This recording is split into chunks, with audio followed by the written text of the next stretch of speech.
This is an opportunity to be real. So my mother left me on the porch.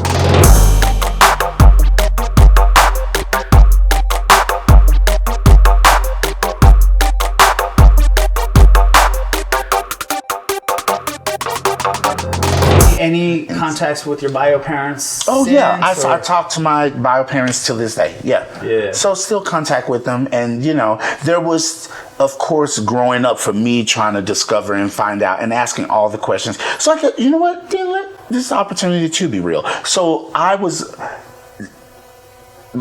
my mother left me on the porch, my brother and I. So it's very strange, and it's whatever things are the way it is, and it happens. Yeah, and so I was left on the porch. So that's the real deal. Right. And I was left at my godmother's house, and my brother was left at my grandmother's house. Okay. And they took responsibility to raise us. Now with black folks, you don't I'm basically adopted, but we don't do paperwork. Right. And let me clear that up for the world. When you take a child in and when you make that decision, it's like when you make that decision to become a godparent, that is the dedication and the decision that you make. And so that is just what happens, and that's just what happens with black families. Right. They make that decision to take that child in, and even though it's not their child, and I basically live in an adopted situation. I was an adopted child, but we didn't go through it legally with paperwork because it didn't matter because that was now my mama, and I'm lucky because I got about 4 moms. I'm the same way. I got a lot of moms too. You know what I'm saying? You need that and sometimes. Now I said 4, I'm sure I'm going to get grief that I have many more than just 4. So so that's the truth, and and that is love, you know what I mean? Because you hear these horrific stories about people left in babies left in trash cans and just done in, but say, I can't at this time in my life, please do for me what I can't do for this child. Exactly. There's a degree of love there. Exactly. And my biological mother, I get my humor from her. I get my when did you guys reunite? We would be back and forth as I was growing up, and it would be back and forth. And it was kind of interesting because it still was a battle, because even though it was back and forth, I'm saying a battle within myself, because it's constantly asking that question, why am I not with you constantly, versus. And so there would be communication back and forth when I was younger, but it wasn't constant communication. And I lived with her rarely. Really, the story of me, man, I'm here to tell you. Though I was raised by my grandmother and my godmother, I also, I lived from house to house to house growing up, for many, many reasons. Sometimes I just got kicked out because sometimes you just get into a family's home where it's just the dynamic isn't right.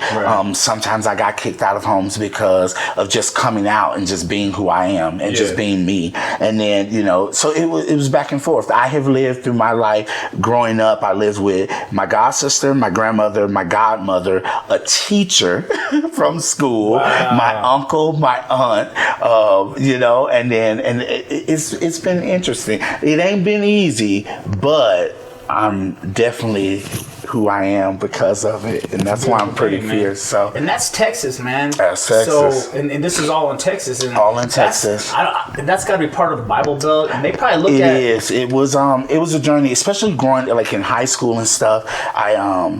In that transition of just discovering who I was, and I don't want to make it about just being gay, but just discovering me as who I wanted to be as a man growing up, and that was pushed on me hard in my family, and by the males or by the females, by the females. And so I know in that transition, getting kicked out from house to house, literally packing my shit up. Can I say shit in the show? Yeah. Oh, good. Packing my. You're among friends. Packing my shit up in a trash bag and going from the next one place to the next. Yeah. So it was interesting. And then as far as high school and stuff, being in the Bible Belt, I like to challenge myself. I don't know why I put myself in these situations, but I like to challenge other people as well as myself. And so I remember where we had a cheerleading squad, and I wanted to be cheerleader. Right. But I didn't want to be just a cheerleader. I wanted to be captain. So I remember things like fighting for that and fighting for that position and fighting to be that, you know. I also love a pair of good short shorts. Yeah. So I fought for that and I got on that cheer squad. I wasn't captain, but I sure was coming for it. I was coming for it. And they just, no one had any experience like that in my neighborhood, in my community at school, and being in high school. And I didn't try to shake the room on purpose. It's just what I wanted. And I've always been, because things were not always constant in my life, I knew, what I wanted, I had control over, and I would fight tooth and nails for it.